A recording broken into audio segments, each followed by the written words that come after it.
Mesdames, Messieurs, bonjour. Merci de nous recevoir chez vous en cette matinée du 13 mars 2021. Nous vous rappelons que notre émission est sponsorisée par Coral Peinture. Ce matin, nous allons nous intéresser au Festival national du théâtre, qui a débuté le 11 mars et qui va se poursuivre jusqu'au 21 mars, de ce mois. Nous nous intéresserons également ce matin au Salon national du livre. C'est le Salon national, non pas le Salon international. Donc le Salon national du livre qui a ouvert ses portes le 11 aussi de ce mois, qui va se poursuivre jusqu'au 20 au niveau de la SAFEX d'Alger. Nous nous intéresserons également ce matin en compagnie de Massilias Farhani à la pop culture, en compagnie de son invité qui lui justement verse un petit peu dans la pop culture. Samira Hadjamar ne sera pas parmi nous sur le plateau, mais elle sera parmi nous à partir de Tamanrasset par Skype et elle va s'intéresser donc aux personnes en situation d'handicap. Nous terminerons l'émission en compagnie de Meissa Belarossi puisque elle va s'intéresser à la sensibilisation à la sécurité routière. Voilà un peu pour le menu de ce matin, mais avant cela, les nouvelles du ciel en compagnie de Mina Abed.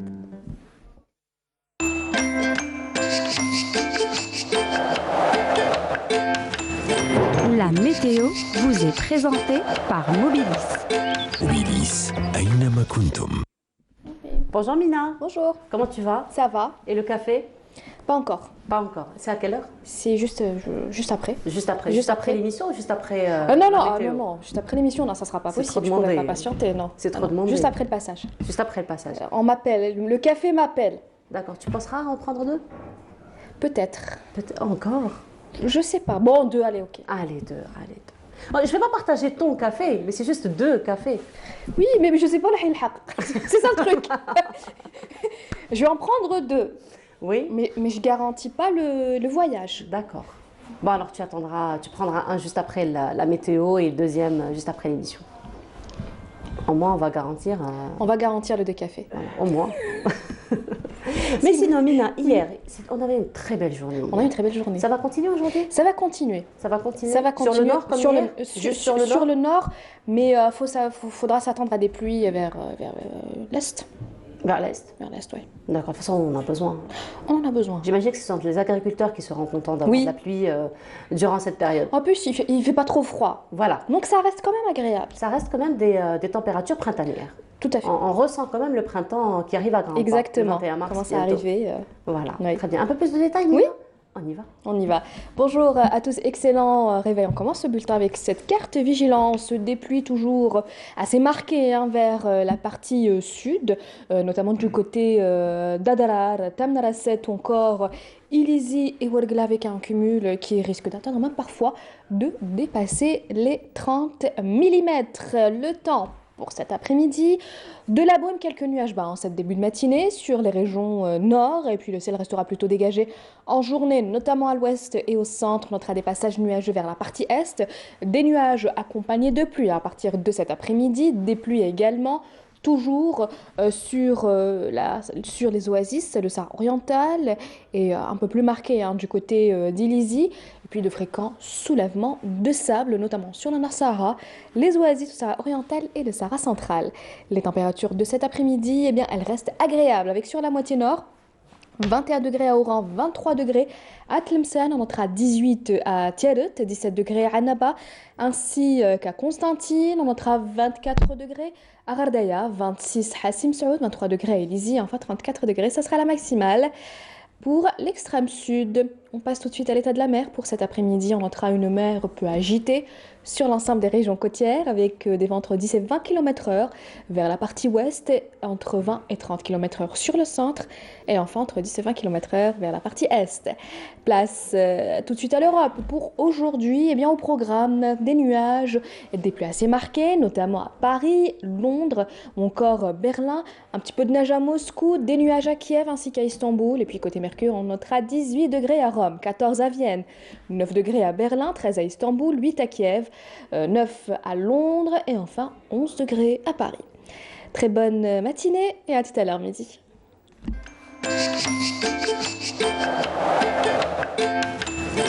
La météo vous est présentée par Mobilis. Mobilis, أينما كنتم.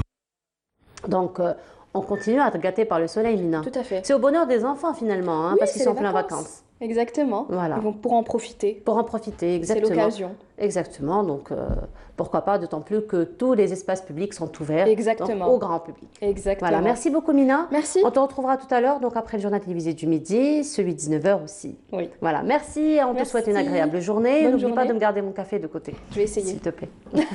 Voilà. Et on continue. Ce sera une pause musicale, cette fois-ci du côté. Donc nous allons partir du côté du sud en compagnie de Tina Riwen et on se retrouve juste après. Donc c'était un clip donc de film d'animation donc de Tina Riwen et à présent nous allons parler de la première édition donc du salon du livre d'Alger en compagnie de Madame Nora Bouzida. Bonjour. Bonjour. Bienvenue à vous. Merci. Alors vous êtes la représentante de l'Organisation nationale des éditeurs du livre. Alors, le salon, le premier, on va dire la première édition du salon du livre d'Alger, c'est la première édition, c'est la première initiative. Donc, d'où vient cette initiative? Bonjour et merci donc de m'accueillir. Donc aujourd'hui, nous sommes au deuxième jour du salon du livre d'Alger 2021 qui a ouvert ses portes jeudi et donc ça va durer une dizaine de jours. Cette initiative de l'ONEL, l'Organisation nationale des éditeurs du livre, est une vieille idée, je vais dire, mais bien sûr, à cause du Covid essentiellement, nous n'avons pu la mettre en œuvre qu'aujourd'hui. Donc nous sommes, je crois, le premier salon en présentiel à être organisé au niveau de la SAFEX, juste après l'autorisation donnée par les autorités. Et voilà, donc nous sommes présents, nous sommes à peu près 200 maisons d'édition quand même, algériennes, vu que les frontières sont encore fermées, donc nous ne pouvons pas accueillir les maisons d'édition internationales. Mais voilà, nous sommes donc assez nombreux et le public était déjà présent dès l'ouverture, dès l'inauguration, jeudi après-midi. Tout le monde était là, donc les éditeurs, les auteurs, et les lecteurs. Cela nous a fait chaud au cœur parce que ce salon fait partie d'une initiative plus large que nous avons intitulée Le livre, une vie. Nous, en tant qu'éditeurs, donc nous vivons en fait le marasme, on va dire, économique et commercial depuis bien avant le Covid ou la Covid, pour des raisons que nous essayons d'analyser, de comprendre et aussi de soigner. En fait, nous avons remarqué petit à petit la fermeture des librairies, qui sont l'espace de lecture et de rencontre de l'individu, du citoyen avec le livre et la culture par excellence. Donc les librairies se rétrécissent comme une peau de chagrin. Donc cela, c'est dû bien sûr à un détournement, on va dire, de l'intérêt des Algériens qui se sont détournés du livre, de la culture, pour des raisons peut-être plus profondes que nous le croyons. Donc il s'est déshabitué de l'acte de lire et cet acte de lecture, nous on veut le réinscrire dans la vie de l'Algérien dès sa naissance, on va dire. Et cette initiative, Le livre, une vie, nous voulons l'approfondir par des tables rondes. Nous les avons organisées, ces tables rondes, mais le résultat concret ne s'est pas fait. Nous ne connaissons pas beaucoup de familles qui mettent des livres entre les mains de leurs enfants. Nous ne connaissons pas aujourd'hui beaucoup d'élèves qui viennent nous dire nous avons l'obligation de lire un livre et de le partager avec nos camarades en classe, ne serait-ce qu'une fois par mois. Nous n'avons plus de bibliothèques municipales, nous n'avons plus de bibliothèques et quand elles existent, elles sont très très très peu fréquentées. Moi je peux vous dire, j'ai travaillé bénévolement au niveau d'une bibliothèque municipale avec des enfants. Nous avons essayé de, bien sûr ça s'est arrêté juste avec la pandémie, je préfère dire la pandémie parce que le Covid et la Covid ça nous pose toujours un problème, donc avec cette pandémie, mais voyez-vous, les responsables de la bibliothèque municipale, une des rares, les plus actives en Algérie je pense, a tout fait pour attirer les enfants à la lecture. Il y a eu un retour. Mais n'empêche que quand on avait des cérémonies de clowns, il y avait beaucoup plus de présence. Donc on s'est dit qu'il y a quand même un problème. Et ce problème-là, c'est à nous, éditeurs, c'est à nous qui sommes des acteurs socio-économiques, oui, mais aussi des acteurs de civilisation et de culture. Aucune population, aucun pays, aucune nation au monde, aucune civilisation ne s'est construite, ne s'est imposée dans l'histoire sans les idées. C'est les idées qui mènent le monde. Ce n'est pas les PlayStation ou les... Ça, c'est un outil de civilisation, justement. Moi, je dis toujours que, en fait, Malek Ben Nabi, qui est un penseur algérien, malheureusement très ignoré lui-même chez nous, en fait, il a posé quelques principes de réflexion qui sont très simples. Nous ne pouvons faire une avancée dans l'histoire. Nous ne pouvons revenir dans l'histoire. Nous ne pouvons construire, on va dire, une société civilisée qu'en utilisant les moyens que nous a donnés la nature, que sont l'homme, le temps et le sol. Parce que ça, c'est les conditions objectives. Mais là-dedans, s'il n'y a pas d'idée, il n'y a pas de réflexion, il n'y a pas d'avancement. Donc lui, par exemple, il a posé le problème des idées dans le monde musulman. On est en plein dedans. Si on pense que c'est la PlayStation ou le jeu vidéo qui fabrique l'être humain, on se trompe. On est très très loin. On est même en train d'aller dans l'autre sens. Donc, en fait, le livre devrait être au centre de la vie de l'être humain. Voyez-vous, quand on voit des enfants qui n'aiment pas, quand on leur offre un livre, qui sont très tristes, qui sont très déçus, ça, il y a un vrai problème que nous, adultes aujourd'hui, avons la responsabilité, et certains sont plus responsables que les autres. Tout comme le ministère de la Santé est responsable de la santé des Algériens, le ministère de la Culture l'est, nous, en tant qu'éditeurs, nous le sommes, les libraires le sont, les auteurs aussi le sont. Parce que, par exemple, moi, je vois des auteurs qui ressassent tout le temps les mêmes contes traditionnels. Ils les triturent, les retriturent, mais il faut qu'il y ait un acte de création, il faut qu'il y ait de nouveaux personnages. C'est ce que nous voyons dans le monde entier. Pourquoi pas nous? Aujourd'hui, on vit dans un village, la planète Terre est devenue un petit village, mais regardons les autres comment ils font. Et bien sûr, en nous imposant par les idées, nous imposons le respect, nous nous imposons à nous-mêmes déjà, nous retrouvons notre identité, nous retrouvons notre patrimoine, oui, mais pour avancer, il faut le valoriser, il faut en tirer le meilleur aussi, parce que dans les traditions, il y a du bon, il y a du mauvais. Soyons assez intelligents, mais ça ne peut se faire que par le livre, ça ne peut se faire que par le bon livre et par les bonnes idées. Donc moi, j'invite tous les Algériens qui peuvent se déplacer, donc les Algérois, on va dire, et les wilayas limitrophes, mais je peux vous donner aussi une information à tous ceux qui sont intéressés par le livre, parce qu'il y en a quand même beaucoup, heureusement. Nous avons pour la première fois dans l'histoire des salons en Algérie lancé le salon virtuellement, et même un service d'achat et de vente et de livraison dans toutes les wilayas du pays. Alors, on va revenir sur cette nouvelle offre que vous êtes en train de faire donc, à tous les lecteurs. Mais avant cela, notre collègue Raouf Hamouche s'est déplacé justement au niveau de votre salon. Il est revenu avec ce reportage que nous vous proposons de voir. Pour Omar Rachdi, jeune auteur, ce premier salon national du livre est avant tout une occasion pour faire connaître ses œuvres.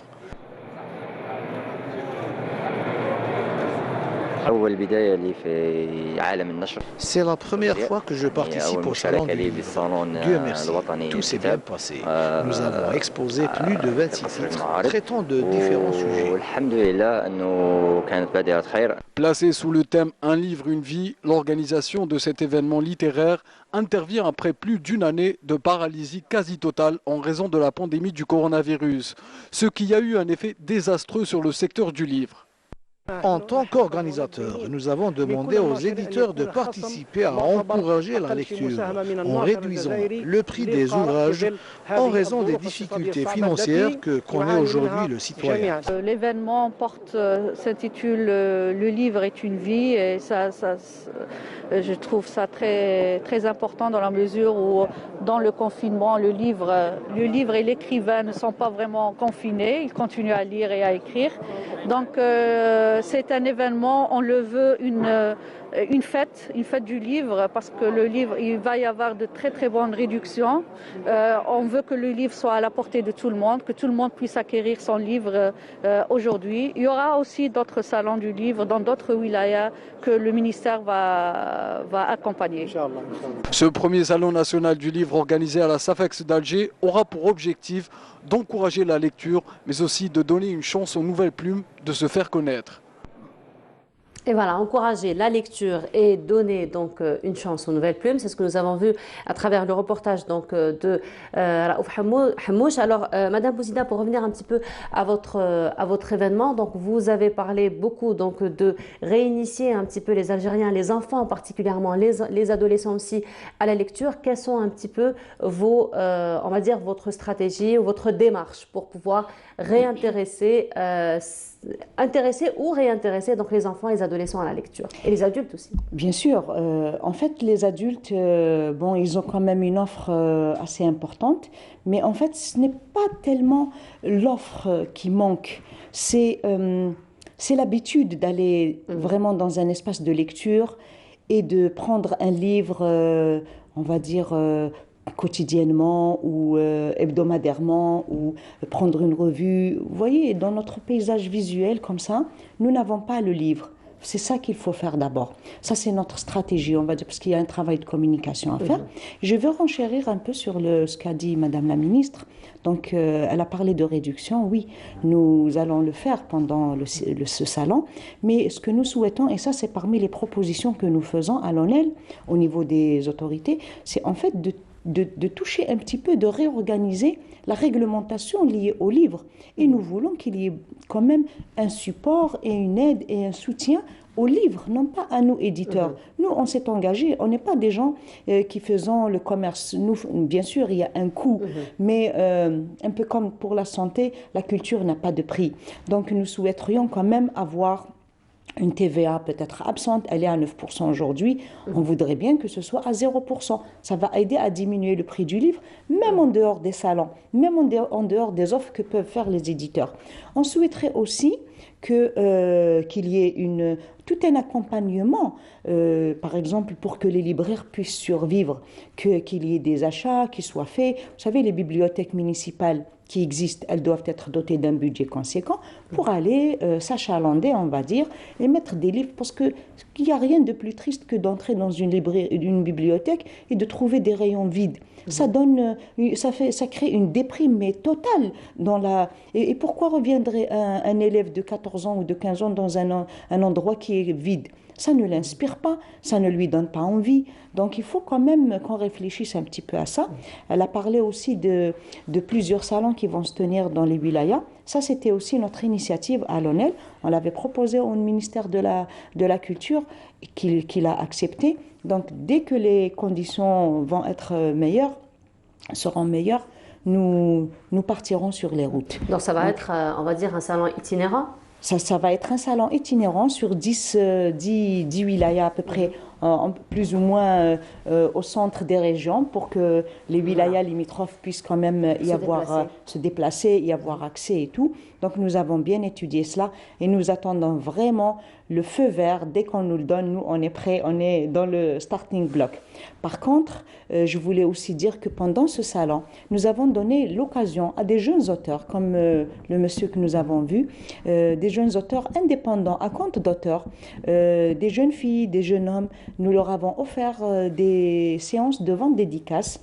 Et moi qui m'en occupe, vraiment, j'ai vu beaucoup d'intérêt. Donc, on les a programmés. On leur a donné l'occasion de rencontrer des lecteurs. Tout ce qu'on leur demande, c'est d'utiliser cet outil qu'est Facebook pour bien informer leurs amis, leurs fans. Finalement, rendre la technologie au service du livre. Tout à fait. Alors et à côté, juste pour terminer avec le programme, il y a tout un programme culturel et professionnel donc, qui se tient tous les après-midi dans 2 salles. Donc il y a 2 salles de conférence. L'une, on l'a nommée Bachir Ibrahimi et l'autre Melk Ben Nabi.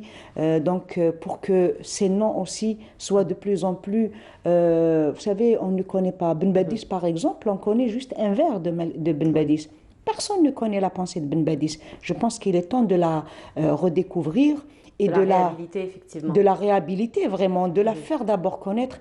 Et nous avons vraiment l'intention, parce que nous avons pardon, tout un patrimoine, mais j'insiste, la créativité doit aussi être là. Elle doit être présente, elle doit être le moteur de chaque auteur. Nous avons des auteurs qui sont de renommée mondiale aujourd'hui. Nous souhaitons en avoir plein.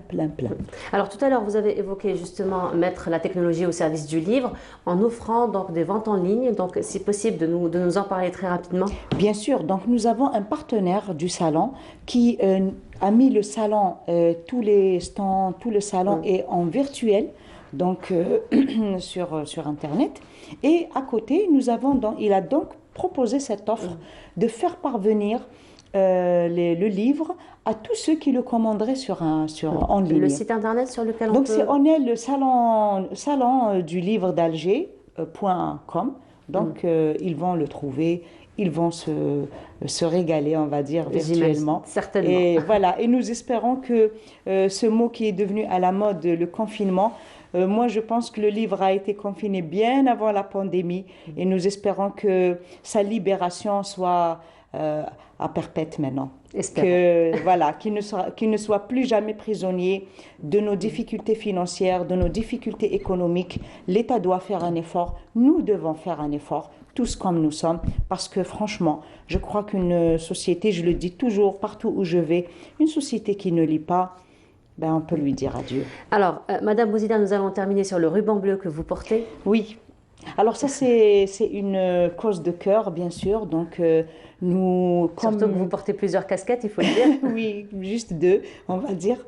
Donc, ça, c'est vraiment le travail que nous faisons aussi bénévolement au niveau des associations de patients atteints de cancer.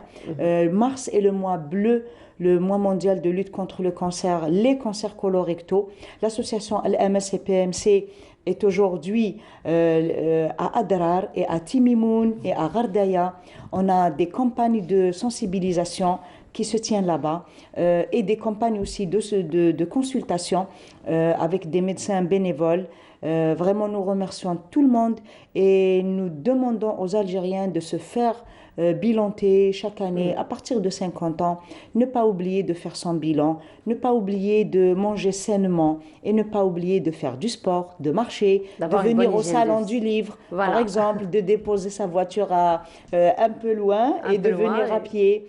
Et voilà, donc ça c'est une autre cause et nous souhaitons beaucoup de santé aux Algériens et beaucoup de culture. Voilà, alors il faut dire, Madame Bouzida, que vous investissez dans tout ce qui n'a pas de prix, la santé et la culture. J'aime mon pays, qu'est-ce que vous voulez? Eh ben voilà, merci beaucoup Madame Noura Bouzida. Donc je rappelle, vous êtes la représentante donc, de l'Organisation nationale des éditeurs du livre. Et là, donc, le salon du livre a ouvert ses portes le 11, donc jeudi, et va se poursuivre jusqu'au 20. Donc, ce sera au niveau de la SAFEX, pavillon central. Merci beaucoup d'avoir été parmi nous ce matin. Et nous restons dans le domaine de la culture, et la culture aussi au service donc, des personnes qui sont en situation de handicap, puisque nous vous proposons de voir un extrait d'un documentaire qui a été réalisé par Mohamed Akhdar Hamina. C'est un documentaire qui est intitulé Lumière pour tous, et le commentaire c'est un commentaire donc signé Malik Haddad justement.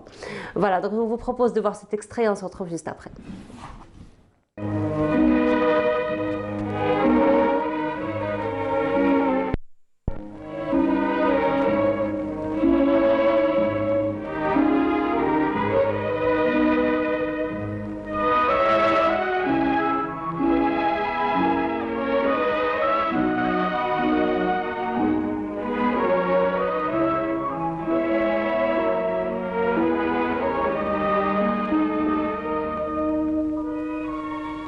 Où vont-ils? Ils promènent la nuit. Ils sont 60 000 orphelins de lumière.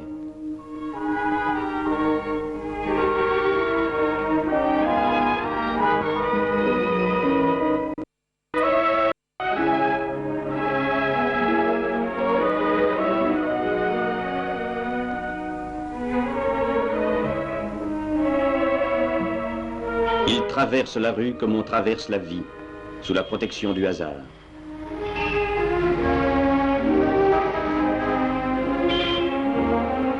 Chaque marche est un effort, chaque marche est une victoire, chaque marche est une aventure.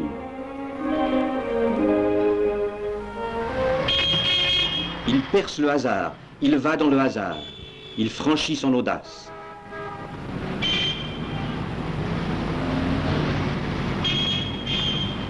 Cette canne qu'il lève est un geste terrible. Il rentre dans la nuit, il rentre chez lui.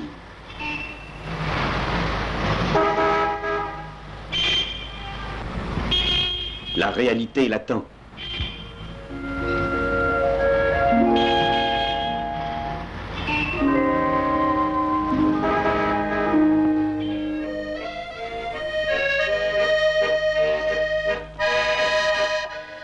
Dieu, pourquoi faut-il que cette musique évoque un dimanche saupoudré de soleil? Il s'est installé dans le malheur.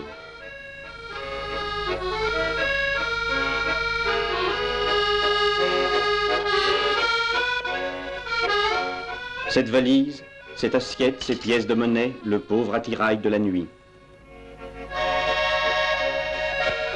Un long moment d'éternité les a réunis. Cette main, pauvre oiseau blessé.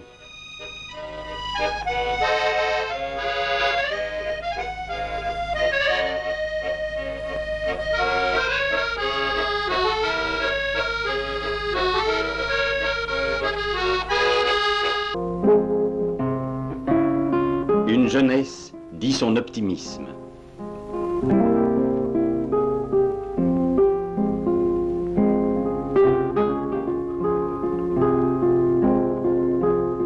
Oui, le temps n'est plus de l'accordéon qui mendie au coin des rues.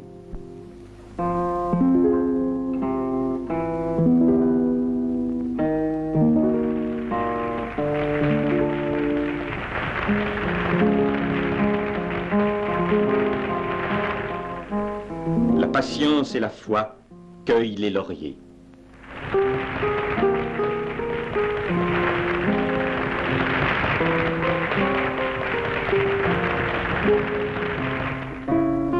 Voyez comme ils sont fiers, ils l'ont bien mérité. Ces livres ont valeur de symbole, lumière pour tous.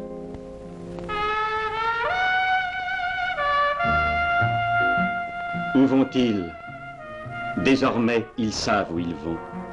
Un rayon de soleil a filtré.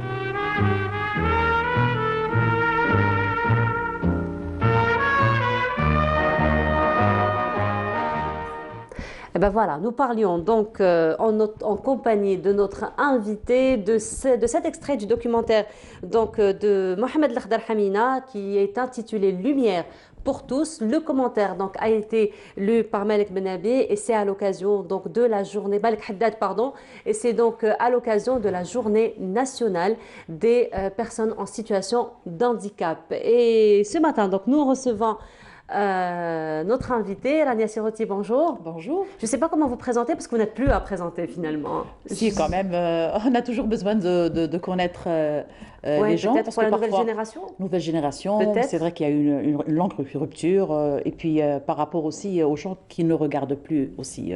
D'accord. Alors je vais la présenter, c'est une comédienne. Alors Rania Siroti est une comédienne qui a bien marqué le cinéma algérien. En tout cas, moi, j'ai été bien marquée. Hein.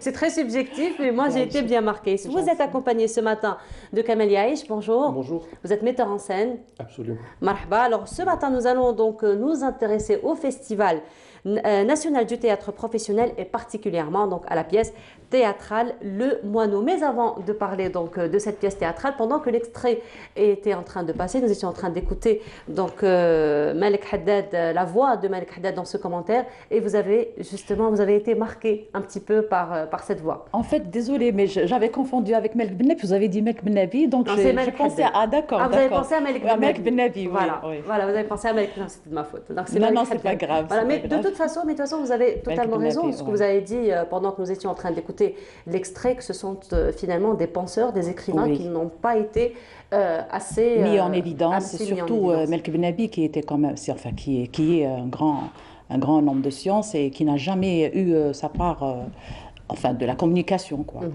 Et donc, je trouve que maintenant, on en parle plus, quoi. On en parle plus. Oui. Parce que c'est vrai qu'à son époque, c'était un visionnaire. Hein. Il n'était pas de son époque, c'est ce qu'on disait d'ailleurs. Exact. Voilà. Et donc, retour à l'art. Et donc, là, c'est la reprise, donc finalement, des travaux au niveau du festival après une longue rupture, n'est-ce pas? Oui, imposée, une rupture imposée par la pandémie. Donc, je pense que c'est une édition c'est une édition de rattrapage en fait. Cette 14e édition, elle devait se dérouler en juin passé, et donc pour des raisons de pandémie, donc elle a été reportée. Et puis, je pense que c'est bien pour les amateurs du théâtre. Je pense que cette année, il va y avoir 2 éditions du festival. Un bon rattrapage. Pour notre bonheur. Voilà, un bon rattrapage, effectivement. Mais sinon, cette pandémie, elle a eu quelques avantages pour vous, j'ai envie de dire, pour vous investir peut-être un peu plus dans la réflexion du texte, dans la mise en scène, peut-être. Oui, avec du recul, oui. En fait, on repense différemment, pas différemment, mais beaucoup plus en profondeur sur les capacités de la pièce en elle-même. Et donc, on fait à peu près le tour de la richesse du texte, de l'interprétation des comédiens, de la mise en scène. Et puis là, je pense que les gens qui ont vu la pièce lors de la représentation en général vont voir à cette occasion, je pense, un spectacle différent. Surtout qu'on n'a pas eu beaucoup de temps pendant. Enfin, en fait, en général, quand on prépare une pièce théâtrale, on s'attend toujours à ce que pendant les tournées, on essaye de forger le spectacle, d'aller en profondeur, de chercher plus, parce que la générale, ce n'est que le résultat d'un travail de préparation, de montage. On recolle les morceaux, des épisodes et tout, mais ça n'a pas été le cas parce qu'on a fait une petite tournée au niveau de l'Ouest. Et en bas, ça s'est arrêté. Donc là, je trouve que c'est une très très bonne opportunité pour nous de relancer les choses, de revoir certaines choses aussi. Et on a eu de petites réactions de public pendant la tournée, donc on prend en considération avec tout ce qui a été dit pour la critique et tout. Et voilà, et on revoit ce qu'on a revu. On a eu aussi quelques soucis, je ne sais pas si M. Yaïch va en parler, aussi de décor. On n'a pas eu de décor voulu au début, donc on est en train de revoir pas mal de choses. Voilà, finalement, il y a toujours quelque chose à revoir. On recule pour mieux sauter. Voilà, exactement, on recule pour mieux sauter. Mais sinon, donc vous êtes metteur en scène, et cette fois-ci, donc la pièce qui sera jouée durant ce festival, c'est Le Moineau, n'est-ce pas? Donc Le Moineau, il s'agit de quoi? En fait, Le Moineau, en fait, le titre n'a pas nécessairement un rapport avec l'événement principal de la pièce, qui est une vente de piano à travers une communication téléphonique. Toute la pièce est une communication téléphonique entre un prétendu acheteur et une vieille dame. Qui est Brahim Chergui, qui est pas présent, je salue. Donc un prétendu acheteur et une vieille femme qui essaye de vendre à quelque chose qui lui est très cher. C'est vous, la vieille femme? Oui. D'accord. Voilà. Donc, et donc, c'est une tragicomédie. C'est une pièce qui est relativement légère par moment, mais qui est absolument tragique au fond. C'est véritablement une dame qui s'apprête à se séparer pour des raisons matérielles de quelque chose qu'elle a toujours possédé, qui lui est cher, qui lui est très cher. Et donc la pièce installe aussi des moments de douleur et de solitude absolue des deux personnages. De joie aussi. Voilà. Donc finalement, ça a totalement une valeur émotionnelle, et donc on ressent un petit peu que même les objets peuvent avoir une place finalement inestimable dans la vie de l'individu. Oui, parce qu'en général, ils représentent toujours l'individu. Si c'est proche, si c'est important, c'est que ça représente soit mon fils, soit mon mari, soit ma famille, soit un passé que je regrette, pas mal de choses. Elle a bien joué, la vieille? Oui, je n'étais pas très satisfaite. Ça, c'est le perfectionnisme. Ça, c'est le perfectionnisme. Mais j'espère donner mieux cette fois-ci. Là, j'y tiens, parce que... De toute façon, Nadia, on vous connaît. On vous connaît dans ce sens, vous êtes très perfectionniste dans votre travail. Oui, mais au théâtre, je suis parce que je n'ai pas eu beaucoup l'occasion de travailler au théâtre. On ne me faisait pas appel beaucoup, mais bon, j'ai travaillé surtout dans le théâtre académique avec mes anciens professeurs. Après, sur le terrain, j'ai dû faire 4 ou 5 pièces C'est tout. Par rapport au cinéma et à la télévision, je vois une très grande différence. Et comme j'ai été faire, j'ai fait ma formation en art dramatique après avoir fait le cinéma. Ça veut dire ça a été des études complémentaires pour essayer de me perfectionner dans le travail du personnage. Alors parlez-nous un petit peu de ce personnage. Alors la vieille, enfin la dame qui vend le piano, c'est une femme qui a qui a un passé très lourd, et qui veut justement se séparer de tous ses biens pour essayer de rattraper certaines choses dans la vie matérielle et qui regrette beaucoup de choses et qui a eu l'occasion à travers ses appels de renouer avec son passé, de revoir sa vie. Mais je ne dirais pas pour la fin, parce que c'est un peu... On laissera ça pour les amateurs de théâtre quand ils viendront, pour les spectateurs. C'est toujours difficile de parler de son personnage, parce qu'en fait, on est en plein dedans, il faut ressortir et en parler de l'extérieur. De l'extérieur. Voilà, c'est une dame qui souffre beaucoup et qui a envie de vivre malgré tout. Mais les obstacles de la vie, c'est pas toujours possible qui nous aident, qui nous aident à avancer. C'est pas toujours évident, surtout avec cet obstacle-là. Le plus grand obstacle, c'est le personnage de l'acheteur. Voilà, il a un profil assez exigeant.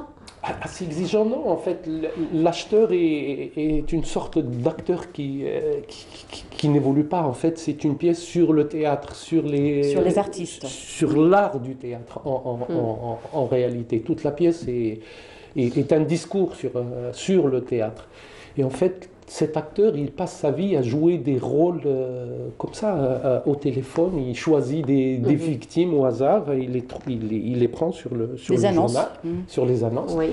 Et chaque jour, il invente un personnage ou des personnages et il joue au téléphone. Et en fait, c'est véritablement tragique aussi pour ce monsieur qui tous les jours joue, fait du mal, d'où le titre de la pièce, Le Moineau, parce qu'en fait, le moineau, on a l'impression que c'est un petit animal tout mignon, tout sympathique. Oui. Mais quand il s'attaque aux arbres, il détruit. Il bousille, voilà. Et en fait, il en est de même pour cet artiste-là, qui en fait, en réalité, nous, on considère tous que, à la limite, on peut vivre sans art, sans culture, sans... Mais en fait, on se détruit minutieusement, à petit feu, mais on se détruit et on détruit tout un environnement social. En fait, c'est ce que la pièce... Si on n'est pas comblé, surtout. Ça devient irréversible ensuite. Oui. Absolument. Et donc, on n'a pas conscience des dégâts que peut faire l'absence de culture ou d'une culture... ou de l'exercice de son métier, dans de bonnes conditions aussi. Oui. Donc, finalement, vous êtes en train de rejoindre notre invité qui était juste avant vous et qui disait qu'elle ne voyait pas une société sans culture, absolument, une civilisation sans culture. Oui, et donc, on le dit. C'est un peu le message. On le dit souvent, mais ça veut dire, suffit-il de le dire seulement. Il faut passer à l'acte, et l'acte, c'est essayer d'améliorer et ne pas attendre que ça vienne d'en haut toujours. Ça veut dire il faut s'imposer, il faut surtout prendre conscience du fait qu'il faut toujours rester ensemble, unis, parce que je l'ai dit la dernière fois dans l'émission, et j'insiste parce que les gens trouvent ça choquant, entre artistes, on ne s'aime pas beaucoup. Ça veut dire, on a toujours réduit les futilités, t'as ceci, flan, filten. Il faut de tout pour faire un monde. Il faut accepter tout le monde. On n'est pas nombreux en Algérie. Et on a l'impression que voilà, c'est la concurrence. Hadek qui prend le rôle, Hadek non, Hadek qui fait ça, Hadek qui fait pas ça, Hadek qui travaille, Hadek qui travaille pas. Alors qu'il faut être unis. On ne s'entend pas dans des choses, peut-être qu'on n'est pas d'accord sur certaines choses, mais il faut avancer. Il faut la discussion jaillit la lumière. Non, mais il faut surtout s'unir pour essayer d'arriver à atteindre des objectifs qui sont en général des droits, je sais pas. Et justement, nous avons quelques images que nous pouvons voir en ce moment sur le déroulement justement de ce festival, donc du Festival national du théâtre. Voilà, donc là, on peut voir un petit peu là où la ministre de la Culture a honoré quelques artistes. Donc là, ce sont quelques extraits que nous sommes en train de voir. Oui, c'est le spectacle d'ouverture. Ça, c'est le spectacle d'ouverture. C'est le spectacle d'ouverture. De Riyad Berouel. Voilà, donc ça, c'est aussi la remise des prix à certains ça devient comédiens. officiel. Là, ça devient officiel, voilà. Ça devient officiel. De toute façon, ça se rejoint. Hein.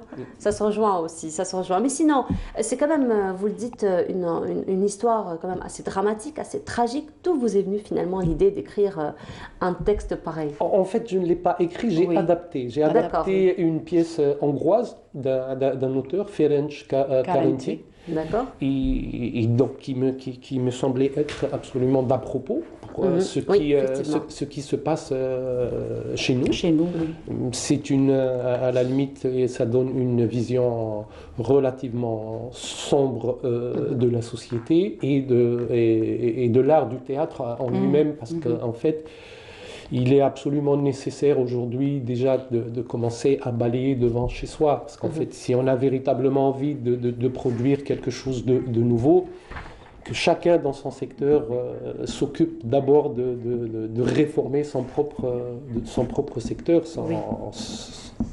je veux dire sans animosité, mais sans esprit de corporatisme aussi poussé. Je veux dire qu'on ne peut pas, disons... On ne peut pas... Tu es en train de me contredire là? Non, je ne contredis pas du tout.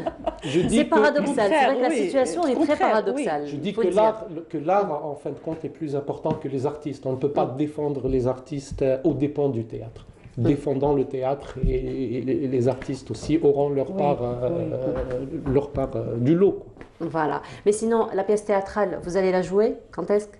Le mardi 16 à quelle heure? à 18h. Le mardi 16 à 18h. Mardi 16, 18h. Donc ce sera au niveau du TNA. Théâtre national. J'espère que vous allez venir. Et comment? Et comment? Vous pensez que j'allais rater un événement comme ça? Des critiques objectives. Critiques Oui.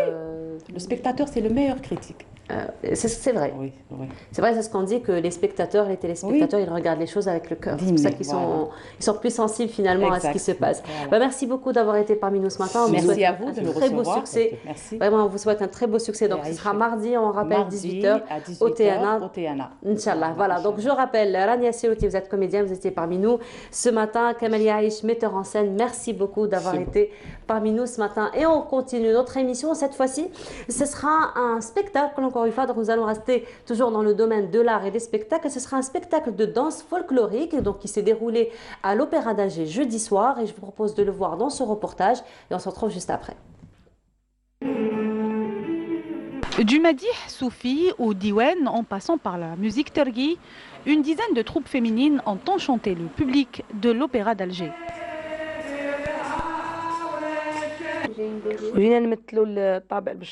Nous sommes là pour représenter le genre Béchari, en particulier la femme Béchari et la femme algérienne en général.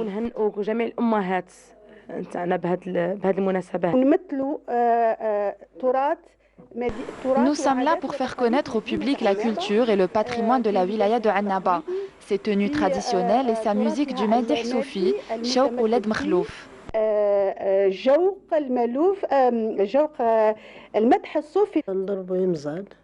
Nous représentons la troupe Imzad. Nous sommes là pour vous faire connaître notre instrument, vieille monocorde, plusieurs fois millénaire, joué et fabriqué exclusivement par des femmes.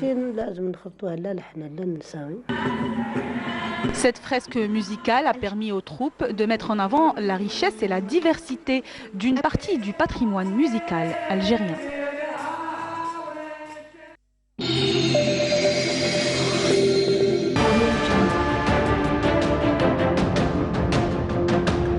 Enfin, une peinture algérienne aux normes internationales. Tous vos besoins en peinture intérieure, peinture métal, préparation de support ou peinture extérieure, choisissez Coral Peinture. Coral Peinture, c'est les mains à faire.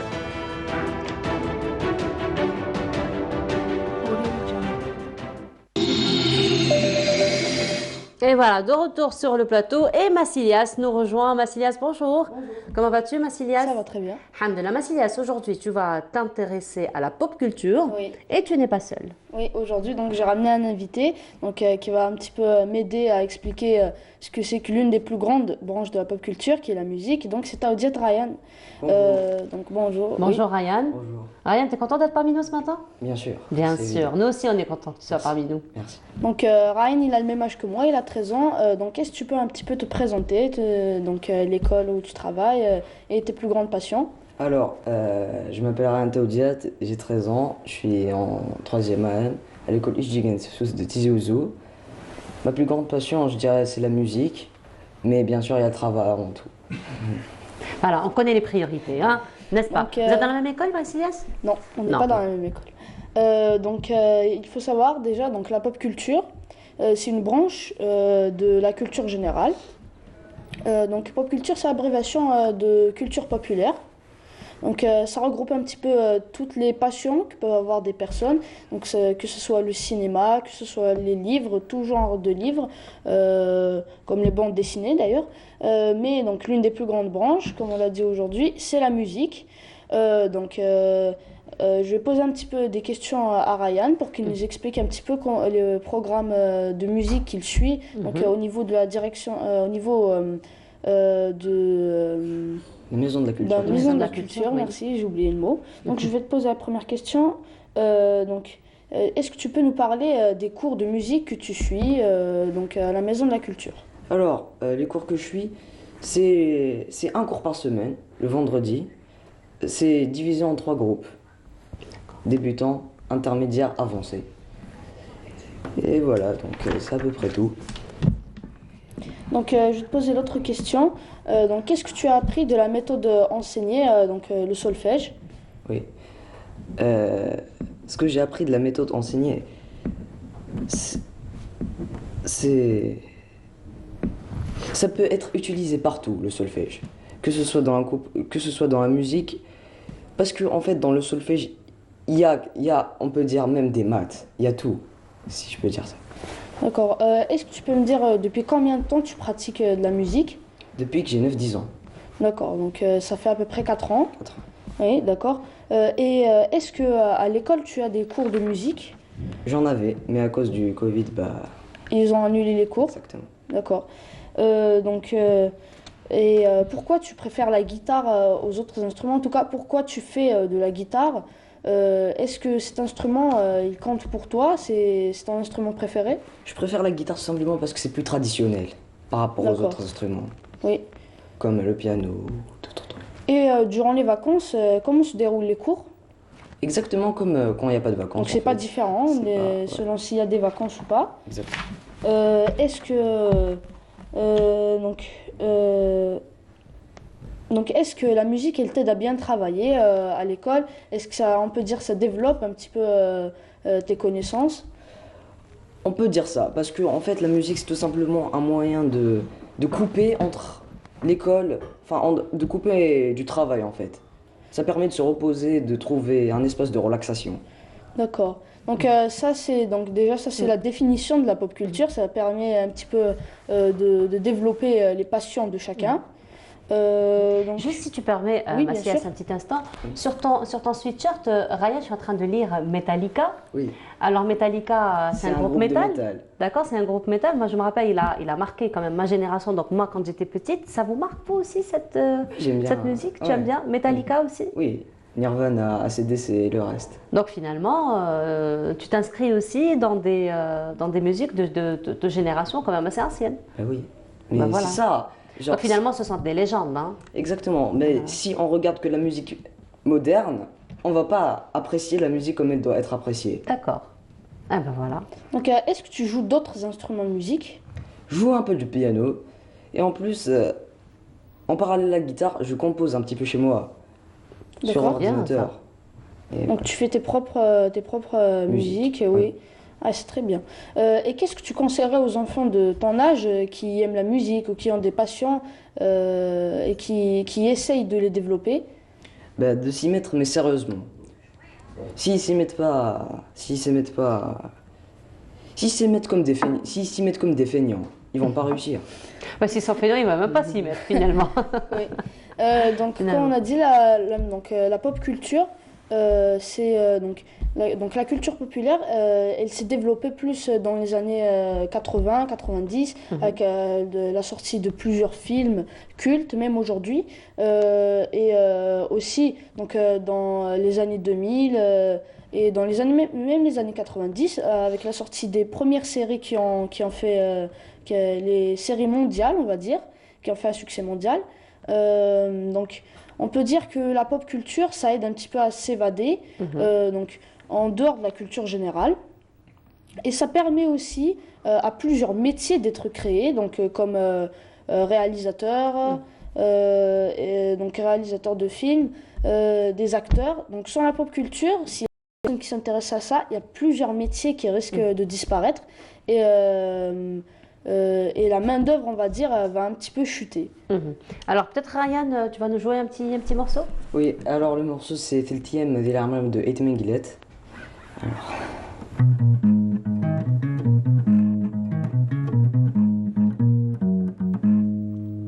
أشوي صغير أشومي شبيرسي وثلتي يمذي العمريو أني ذا الدير أني ذا الحيرة ذو ساني كزد عنوليو أشوي صغير أشومي شبيرسي وثلتي يمذي العمريو أني ذا الدير أني ذا الحيرة ذو ساني كزد عنوليو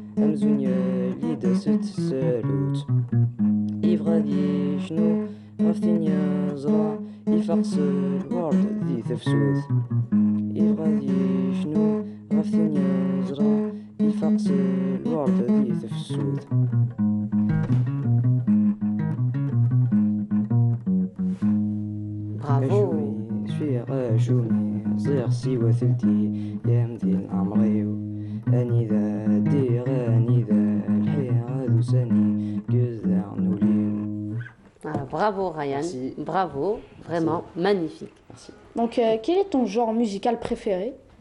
Un peu tout, parce que je l'ai dit tout à l'heure, quand elle m'a dit qu'elle avait lu Metallica sur mon suite, ben, j'ai dit il faut s'intéresser un peu tous les genres de musique. Qu'on trouve que c'est des musiques, si je peux dire, de boomer ou des musiques modernes. Qu'est-ce que tu appelles musique de boomer? Musique de vieux. Bah, je te remercie. Pardon d'employer ce mot un peu péjoratif, mais de vieille musique, quoi. D'accord. Bah, en fait, il faut s'intéresser à tout ça.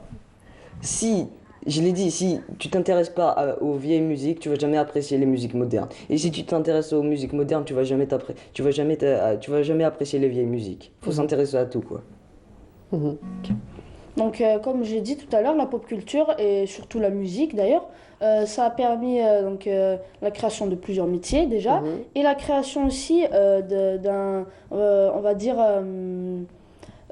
comment dire, d'un groupe de personnes, on va dire, qui ont créé plusieurs groupes de personnes qui ont créé des clubs, qui s'intéressent juste à ce sujet. Donc c'est plutôt une bonne chose parce que ça permet un petit peu de booster les gens, à les encourager à faire ce qu'ils veulent. Effectivement. Et donc c'est ce qui se passe pour toi, Ryan, au niveau donc, de la Maison de la Culture? Oui, oui. Si je peux dire quelque chose sur la méthode on va dire d'enseignement, c'est que en fait, il laisse le prof, il nous donne des trucs à faire et il laisse les gens essayer de connaître leurs erreurs par eux-mêmes. Par eux-mêmes. Donc vous vous autocorrigez. Exactement. Très bien. Ça vous arrive de vous écouter l'un l'autre, de exactement. Ça arrive très souvent. Ça arrive très souvent. Et c'est intéressant aussi. Par exemple, si imaginons que quelqu'un ait une technique que l'autre veut apprendre, pourquoi pas échanger cette technique avec l'autre? Voilà, c'est ce que tu disais d'ailleurs, Massilias. Donc ça permet finalement d'avoir des échanges, de connaître d'avoir plus de culture, parce que ça reste quand même de la culture générale. Donc la culture générale, ce n'est pas que les sciences, c'est pas que l'histoire. Effectivement. C'est tout. C'est un tout. Oui, voilà. Donc tout ce qui peut rapporter, en fait, c'est la culture générale, on peut dire. Tout ce qui reste dans le cerveau, c'est la culture générale. Donc j'aimerais te poser une question. Est-ce qu'au niveau de la Maison de la Culture, est-ce que vous faites des concours de musique? C'est pas vraiment des concours. C'est en fait à chaque fin d'année. Bon, l'année passée on n'a pas pu le faire malheureusement à cause de la pandémie. Mais normalement à chaque fin d'année il y a un petit groupe qui passe sur scène. Donc je sais pas si c'est la fête de fin d'année, on va dire. Oui, mais madame, c'est pas tout le monde. Je sais pas si on peut appeler ça un concours. Moi j'appellerais plus tu travailles, tu reçois. Comment tu appelles ça? Tu travailles, tu reçois. Tu travailles, tu reçois, d'accord. Parce que je vous ai dit, en fait, c'est que les plus avancés ou les intermédiaires qui vont monter sur scène. Ceux qui veulent pas travailler, voilà, ça va encourager finalement les autres, les feignants, comme tu les appelles si bien, hein, à s'y mettre et à travailler sérieusement. Ouais. Donc il faut dire aussi que les écoles, la plupart des écoles, favorisent la pop culture. Donc en organisant parfois des concours, donc c'est ce qui est arrivé plusieurs fois dans mon école, des concours de chant, des concours de culture générale. Tu as déjà participé, oui, j'ai déjà participé, oui. Ça m'aurait étonné si tu avais dit non. Donc j'ai déjà participé à un concours de culture générale avec 2 classes. Donc la mienne et il faut savoir que nous on a des classes A et B, donc on a fait notre classe, la B et la classe la A. Qui était le gagnant? Notre groupe. Et comment? On a divisé en 4 groupes et on a participé. Voilà. Donc comme j'ai dit, culture populaire, donc elle permet un petit peu de s'immiscer dans des sujets qui intéressent un peu, on va dire, tout le monde. Parce qu'on ne peut pas juste s'intéresser aux sciences, on ne peut pas juste s'intéresser à la physique, à l'histoire. Il faut aussi s'ouvrir, il faut avoir des passions. Donc on peut même dire que le sport, ça peut être une sorte de culture générale. Donc déjà parce que, on va dire, ça transmet des valeurs positives, on va dire.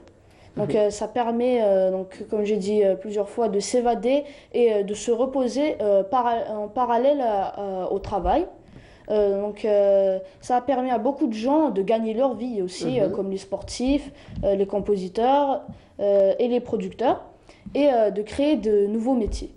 Très bien, d'accord. Mais sinon, Ryan, il t'avait posé tout à l'heure la question à Massilias, tu lui avais dit c'est d'abord l'école, c'est d'abord le travail, ensuite la musique, donc c'est très bien. Donc c'est déjà un beau message que tu fais passer aux enfants aujourd'hui, ceux qui ont des passions d'ailleurs et qui passent beaucoup de temps avec leurs passions. Mais sinon, à l'avenir, qu'est-ce que tu voudrais faire de la musique? Qu'est-ce que je voudrais faire de la musique? À l'avenir. Madame, moi je vais vous dire surtout ce que j'ai envie de faire moi. Madame, moi je vais bien sûr regarder la musique, mais je l'ai dit, il faut rester sur le travail, il faut rester focalisé sur ça. Et voilà quoi. Du coup... Mais c'est ce qu'on dit avec Massilias, à chaque fois, rien n'empêche l'autre. C'est-à-dire on peut très bien faire réussir. C'est vrai. Hein. Pour Massilias, par exemple, il peut très bien être cardiologue parce qu'il a envie de l'être et d'être paléontologue à côté, n'est-ce pas? Donc pour toi, Ryan, ce serait peut-être la même chose. Donc faire ce que tu as... Au fait, finalement, tu as envie de faire quoi? J'ai envie de faire plusieurs choses. Madame, déjà, madame, j'aime bien les maths, moi. Du coup, madame, j'aimerais bien faire ça. Enfin, j'aimerais bien faire devenir les maths mon métier. La physique aussi. Et bien sûr, il y aura la musique en parallèle. Tu nous as dit tout à l'heure, de toute façon, dans le solfège, il y a des maths. Bah oui. Bah parce que finalement, madame... tu vas pas trop t'éloigner. Et voilà, c'est bien. Parce je vous ai dit que madame... on peut dire par exemple que la musique, elle peut peut-être développer le cerveau, donc peut-être, et je dis peut-être, mais c'est vrai. C'est vrai. Donc pour peut-être même apprendre plusieurs choses. Donc on dit que quand on s'intéresse à tout ce qui est musique, donc tout ce qui est musical, ça permet d'élargir notre zone de connaissance. Très bien, voilà.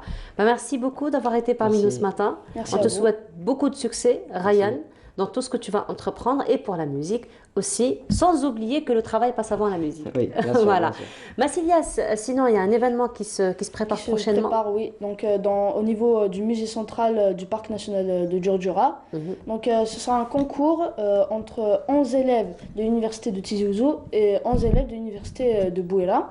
Donc c'est un petit peu pour sensibiliser sur la nature, les animaux et tout. Et donc je vais être présent pour parler de 4 espèces disparues au parc national de Giorgio. Voilà, comme tu l'as fait avec nous la semaine dernière. Oui. Voilà, merci beaucoup Massilias, on te souhaite une belle réussite pour ce 16. Merci. Donc ce sera le 16. Et on te retrouve donc samedi prochain, Inch'Allah, pour une autre rubrique. Voilà, Ryan, merci beaucoup d'avoir été parmi nous ce matin. Donc Massilias, à samedi. À samedi. À samedi. Et on continue. Et là, nous allons partir du côté du sud, à Tamanrasset particulièrement, pour retrouver notre amie Samira Hadjamal. Samira, bonjour. Est-ce que tu les écoutes? Bonjour Samira.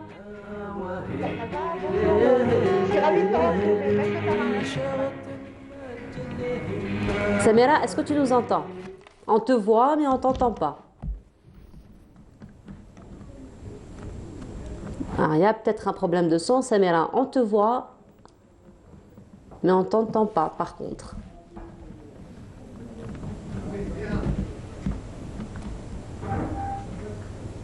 Alors, on va reprendre contact avec Samira dans un petit moment. Donc, il y a juste un petit problème probablement de connexion. En tout cas, on l'a vu, elle est dans un très bel espace complètement dépaysant. Donc, j'imagine qu'elle a eu plein de coups de cœur.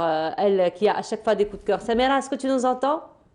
Je t'entends très bien. Voilà, maintenant, je t'entends parfaitement bien. Je disais, Samira, chaque samedi, tu as un coup de cœur pour nous. Cette fois-ci, ça va être un coup de cœur très particulier, j'imagine. Très, très particulier parce que nous sommes à Tam, c'est le pays des miracles, de la magie, du paysage, de la culture, des dialogues, enfin tout. Mais là, aujourd'hui spécialement, et depuis hier surtout, puisque c'est pendant 2 jours, on est à 5 km de Tam, près du pic La Périne, Irhan, et on est avec Toufer Bourali et toute son équipe de Mzabtour qui organise l'édition numéro 0 du festival du cerf-volant à Tamanrasset. C'est une première en Algérie, ça s'est jamais fait. Il y a des centaines de cerfs-volants qui ont été distribués depuis hier aux enfants, même aux adultes. Figure-toi, ils ont craqué sur ça aussi. C'est fait à l'occasion de la journée des personnes handicapées. D'ailleurs, c'est fait en partenariat avec une jeune association de Tafsir. On pourra parler avec le président de cette association. Mais avant, j'aimerais que vous présentiez Toufer Bourali, qui lui est à l'origine de cette initiative. Tu m'entends, Nour? Oui, je t'entends parfaitement. On t'entend 5 sur 5, Samira. Voilà, donc je passe le micro à Toufer Bourali pour qu'il puisse parler un peu plus de l'événement. C'est Nour. Bonjour. Oui, bonjour. Bonjour.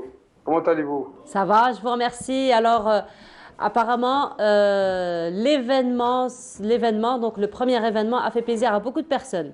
D'autant plus que c'est une région où nous avons bien les grands vents.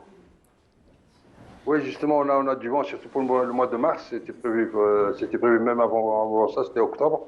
Mais malheureusement, on n'a pas eu cette chance vu ce qui se passe, la pandémie et tout ça. Maintenant, on a réussi de faire cet événement, c'est super. Il y a plein d'enfants. On a choisi cette date de début de vacances pour... en plus, il y a la journée nationale des handicapés. Là, ça nous a encouragés pour faire quelque chose de très beau. Parce que là, j'ai créé un club d'handicapés qui joue au cerf-volant. Ils manipulent très, très bien, ils ont bien réussi. Et puis, ça évolue petit à petit, Inch'Allah, pour un grand festival pour l'année prochaine. Parce qu'on a prévu au départ un festival international. On a reçu le champion du monde, le président des associations mondiales des cerfs-volants qui sont venus ici à Tamanrasset et Timimoun. Ils ont choisi les terrains, puis maintenant on évolue, Inch'Allah. La pandémie nous a appris beaucoup de choses. On a même créé un atelier. On fabrique nous-mêmes nos propres cerfs-volants géants. Et Inch'Allah, ça va se répéter tous les ans comme ça. Oui, je pense qu'elle t'entend. Non, je t'entends rien. D'accord. Nous, tu nous entends? Oui, je vous entends 5 sur 5, Samira. Alors, on va avancer. On va aller voir le président de l'association des personnes handicapées de Tafsir. Il s'agit de Abdelkader. Voilà. Donc, Abdelkader va nous dire 2 mots sur cette initiative. Voilà. C'est avec nous. Ouais. Je suis le président de l'association des handicapés moteurs Tafsir à Tamanrasset. On est content de recevoir cet événement. يعني رانا ملاح عجبنا الحال مليح باسكو راهي عطاتنا واحد الدفع كبير باه باه نخرجوا من واحد القوقعه كنا فيها باسكو لي زونديكابي هنا ستاغني بزاف. اسمنا مسيو توفيق كراس مسيو توفيق اللي دار لنا هذا الكليب نتاع الطائرات الورقيه. ما سهر عليه تقريبا عنده ايامات باللي راه يحضر لهذا الاخر، يحضر المهرجان هذا. ايه تسمى عنده كيبر تشرف على هذا المهرجان. ايه وكاين لي زونديكابي عندنا تقريبا درنا فريق تاع لي زونديكابي بمساعده السيد توفيق. درنا فريق خاص بالطريقه الورقيه تاع خاص بالمواقع الحركيه. وفي المناسبه تاع درنا المناسبه البارح كان شرف على توزيع 10 كراسي للمعاقين الحركيه. يعطي الصحه يعني قام بدور كبير يعطي الصحه. Alors, Nour, peut-être qu'on va. Sadi, elle va nous dire un petit mot. Voilà. Sadi, تكلمي معنا على هذه المناسبة، تكلمنا هذه أرجع. قولي لنا. أنا عضوة في هذا نادي طائرات ورقية. أنا يعجبني هذا المهرجان.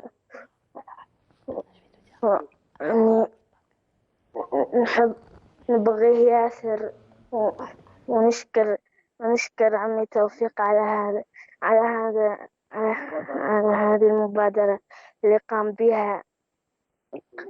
بها. لعبتي سادية بس تقولها. إيه.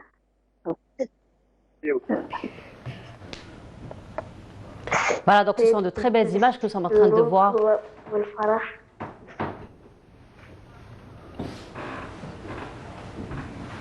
Voilà, ce sont donc de belles émotions qui sont transmises à travers ces personnes donc, qui ont bénéficié de chaises roulantes. Donc voilà, c'était Samira. Je ne sais pas si on a perdu contact avec elle. Elle est toujours avec nous, Samira?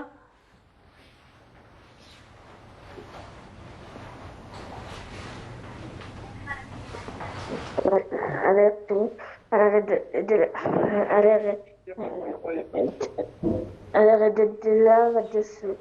يقرابنا هولان يستفرح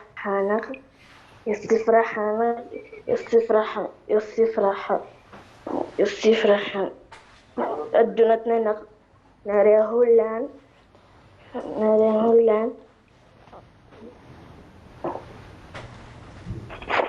Voilà. Merci beaucoup, Sadia. Merci. Nour, tu m'entends? Je t'entends, Samira. Donc, c'est une très belle émotion, de très belles émotions qui sont quand même transmises par ces personnes. Une belle initiative avec les cerfs-volants, d'autant plus que c'est la première fois que ça se fait, n'est-ce pas, Samira? C'est la première fois et c'est que malheureusement ce matin il n'y a pas trop de vent, oui. Mais normalement il va revenir. Donc je reviendrai à Alger avec un très beau reportage comme d'habitude, quoi. Certainement. C'est ça?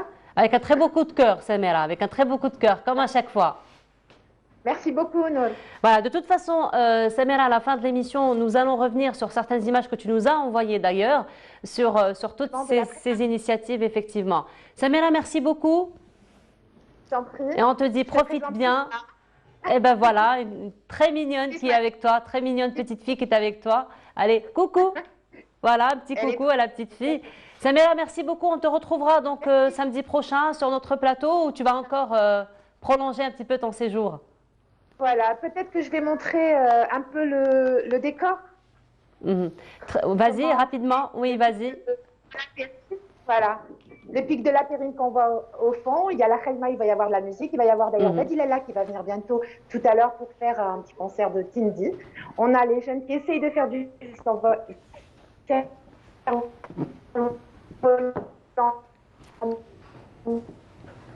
malgré le manque de vent. Oui. Et là, on a une grande toile. Voilà. Voilà, mais voilà, Samira, le véritable paradis sur Terre. Merci beaucoup, Samira. Donc, à la fin de l'émission, nous allons revenir avec les images que tu nous as envoyées. Mais sinon, on se retrouve samedi prochain, Inch'Allah, pour ta rubrique et pour revenir un petit peu sur ton séjour. Merci beaucoup, Samira. On te souhaite un agréable séjour et à très bientôt. Et voilà, donc... الو الو سباك سباك حول حول حول حول نور الهدى حول حول حول حول نور الهدى انا على المباشر على قناه كمان جيري نور الهدى انا على المباشر بالك بالك بالك نور الهدى نور كاين الهدى افراكسون كاين افراكسون وحده جري وحده جري فيتاس et vous l'auriez compris Meissa est parmi nous ce matin. Alors je sais pas si c'est Meissa, je sais pas si c'est la policière. Alors franchement chaque samedi je suis complètement dépaysée hein. Chaque samedi j'ai l'impression que je reçois une autre personne. Mademoiselle, bonjour. Bonjour, Nourhouda. Mademoiselle, s'il vous plaît, je n'ai rien fait, aucune infraction. Je vous assure, j'étais en train de rouler à 30 km/h en agglomération. Ah. Je vous assure. Et j'ai porté mon masque, hein, je viens de l'enlever. Ah, super. Donc, Voilà. je te crois, je vous crois, madame. Et mademoiselle, vous êtes Eh bien, moi, je suis un agent de sécurité routière. Et oui, je suis là, je veille à votre sécurité.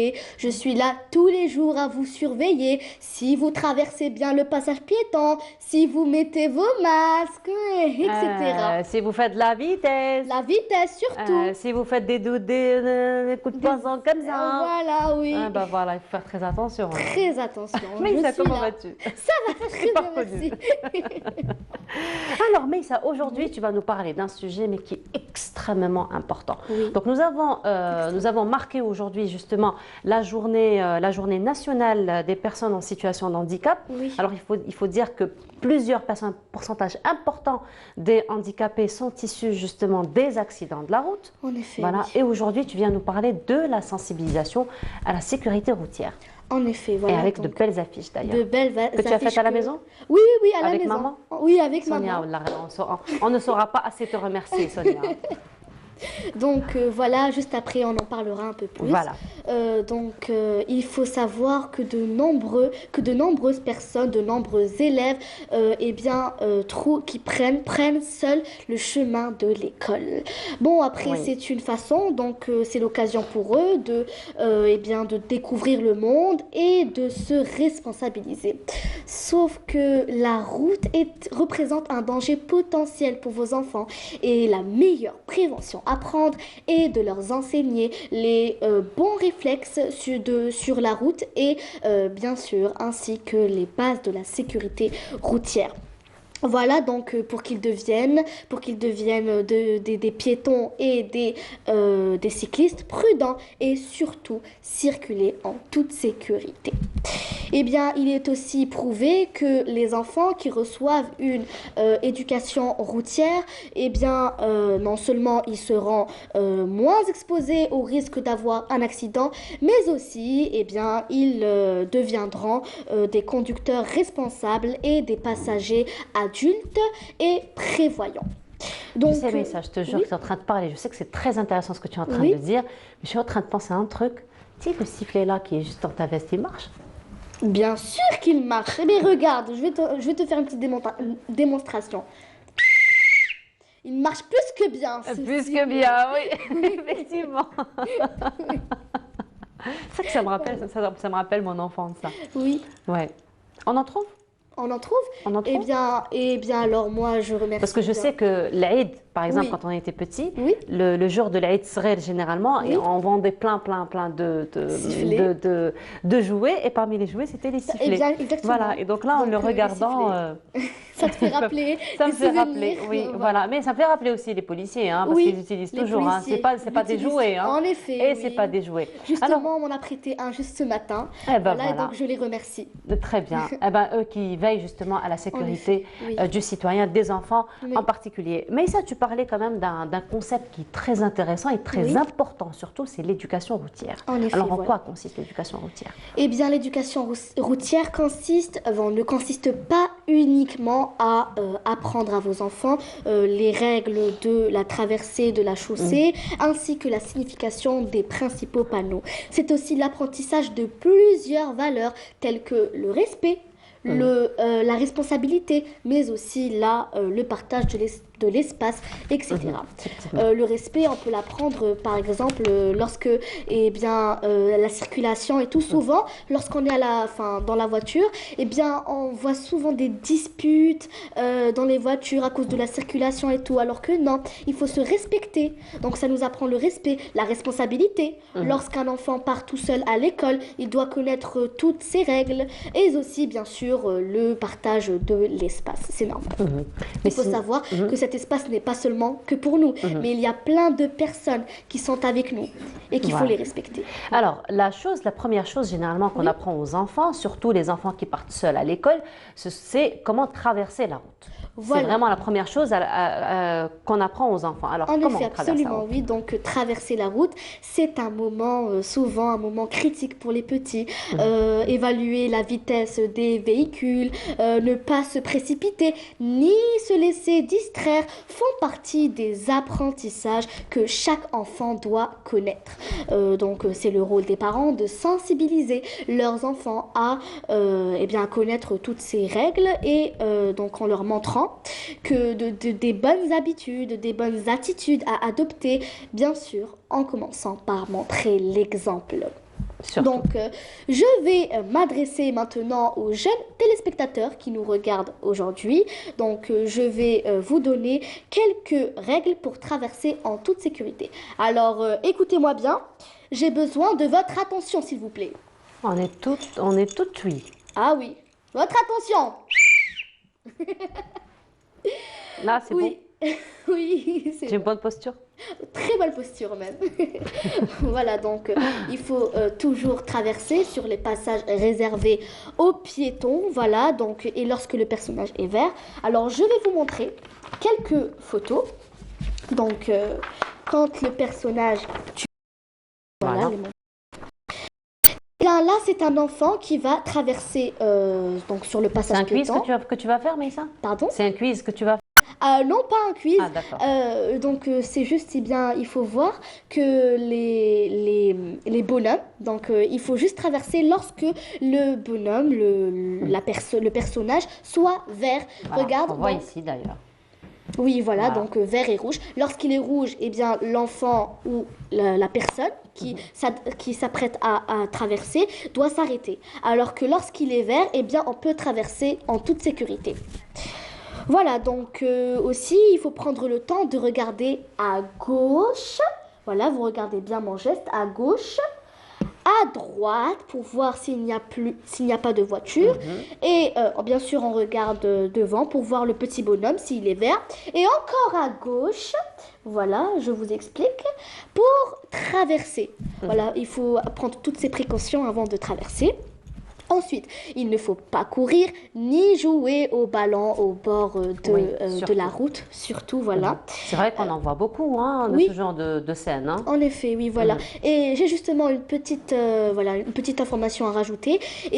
Nous, par exemple, avant d'aller acheter, notre mère nous dit toujours, attention, il faut prendre soit un porte-monnaie, soit mettre les pièces dans votre poche. Pourquoi? Car l'enfant, lorsqu'il est petit, lorsqu'il la met dans sa main, il peut la faire tomber et la pièce peut rouler jusqu'à la route et l'enfant va essayer de la rattraper alors que non, il faut la laisser, c'est pas grave cette pièce qu'elle parte, l'essentiel c'est notre survie. Exactement, voilà. c'est notre sécurité. Voilà, notre sécurité.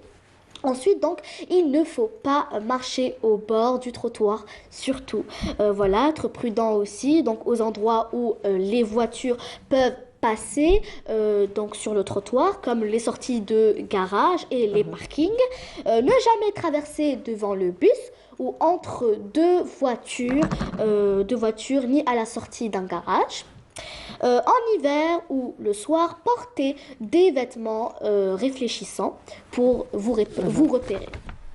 Ensuite, donc, si vous êtes en vélo ou en trottinette ou en roller, sachez que le casque est obligatoire. À pied ou en voiture, faites des quiz avec vos parents sur les différents panneaux que vous croiserez. Vous apprendrez très vite, ça je vous assure que vous apprendrez très vite. C'est ce qu'on a fait avec toi alors, Maïssa. Oui, on me l'a fait donc quand j'étais petite.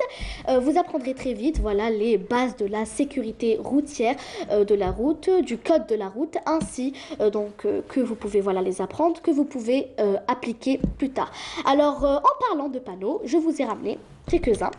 Donc, comme vous pouvez voir ici, alors vous pouvez apprendre à vos enfants, je parle des parents, eh bien, les panneaux de sécurité. Alors, lorsque le panneau est en rouge, ça veut dire que c'est une interdiction. Et là, nous pouvons voir qu'il est interdit de traverser.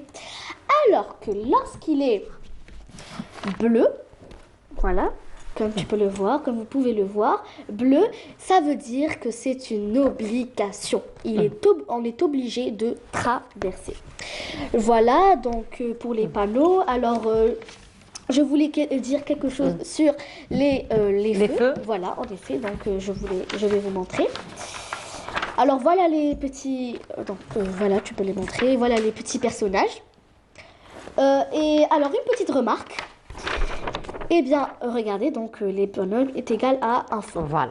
Alors, il faut juste savoir quelque chose dans le Houda, c'est que lorsque le bonhomme est rouge et qu'il ne marche pas, qu'il est immobile, ça veut dire que les feux, eh bien, c'est vert. Pourquoi? Alors, la voiture, elle... C'est le contraire. Voilà, exactement, c'est le contraire. Elle circule, la voiture, eh bien, circule, et les personnes doivent s'arrêter. Et lorsque le bonhomme est vert, nous, on marche, on marche, les piétons, alors que le feu est rouge. Pour les voitures. Voilà, pour les voitures, pour laisser circuler les piétons. Voilà, très bien. Voilà. Ensuite, donc, je finis avec le dernier conseil. Vas-y. Les enfants, en voiture, vous devez mettre une ceinture de sécurité. C'est obligatoire. Il est obligatoire de la mettre, voilà. Donc, il faut rester calme et ne pas trop bouger pour ne pas se mettre en danger, mais surtout ne pas déranger le conducteur. Surtout. Voilà, donc j'allais oublier de vous parler de ce genre de dessin. Oui. Alors, donc regardez, c'est un enfant qui met terminer sur ça. La ceinture, oui, voilà, on va terminer sur ça. Avec un siège de sécurité. Le siège de sécurité, voilà, surtout pour que le bébé ou l'enfant ne pas. Eh bien, ces dessins, vous pouvez les imprimer pour vos enfants et leur montrer. Donc, ils vont s'amuser en coloriant, mais aussi ils vont apprendre, comme le dessin que je vous ai montré juste avant. Donc, le feu rouge et le bonhomme rouge et le bonhomme finalement un très bel outil pédagogique pour apprendre aux enfants la sécurité routière. En effet. Donc, je voulais juste terminer rapidement. Enfin, donc, nous rappelons à nos téléspectateurs que eh bien, la DGSN, voilà, la Direction Générale de la Sûreté Nationale. En effet, voilà, donc... de laquelle tu fais partie désormais. Oui, oui, j'en fais partie. Voilà, donc organise des portes ouvertes pour sensibiliser les enfants aux dangers de la route. Donc, n'hésitez pas à les emmener. Effectivement. Tu as une chanson pour nous? Bien évidemment. Et comment? Et comment, voilà. Et pas n'importe quelle chanson. Tu vas nous replonger un petit peu aujourd'hui, ce matin. Oui. Un petit peu dans quelques années en arrière. Quelques années en arrière, voilà. Donc... tu ne dis rien. Ne dis rien. Vas-y, on va essayer de découvrir. On va essayer de découvrir, de deviner. إشارة المرور تنظم المسير لسائق السيارة والطفل الصغير إشارة المرور تنظم المسير لسائق السيارة والطفل الصغير الطفل حين يمشي عليه بالرصيف الطفل حين يمشي عليه بالرصيف لأنه أمين لكن عند القطع عليه بالممر ما مر رجلين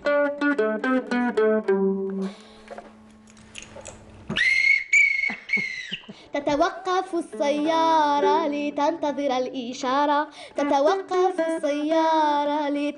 الإشارة ألوانها ثلاثة تعمل بانتظام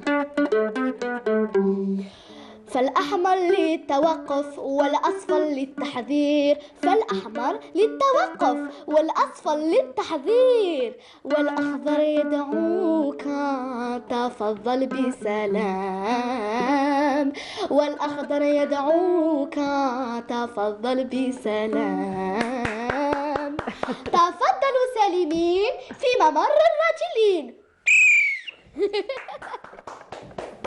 Bravo Mélissa, bravo, vraiment bravo. On remercie quand même les policiers qui nous ont, qui nous ont prêté le sifflet et la casquette aussi. Voilà. C'était super agréable Mélissa, merci beaucoup, surtout pour ces précieux conseils qui restent d'actualité et à chaque fois, donc il faut le répéter à chaque fois. Mélissa, merci beaucoup. Merci beaucoup à toi. Donc à une autre Mélissa samedi prochain. Pourquoi pas, bien sûr. Certainement, je vais découvrir une autre Mélissa. Oui, juste tu me permettras de te reconnaître, c'est oui, tout. Hein. Oui, bien sûr. Voilà. Merci beaucoup Mélissa, je te souhaite d'agréables vacances puisque c'est les vacances. C'est les vacances. Voilà, donc nous arrivons. Je souhaite aussi de bonnes vacances à tous nos téléspectateurs. Voilà, donc nous arrivons à la fin de l'émission. Merci beaucoup de nous avoir suivis. Demain, vous retrouverez Smaïl Belkaïdia à partir de Constantine, ce sera à partir de 8h30. Exceptionnellement, cette matinée, nous avons l'habitude de terminer avec Mélissa, mais exceptionnellement, cette matinée, nous terminerons en compagnie de Samira Hadjamar qui nous a envoyé de très très belles images à partir de Taman 7. Je vous souhaite une agréable journée à tous et très belles vacances à tous nos enfants.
Serez tout en couleur avec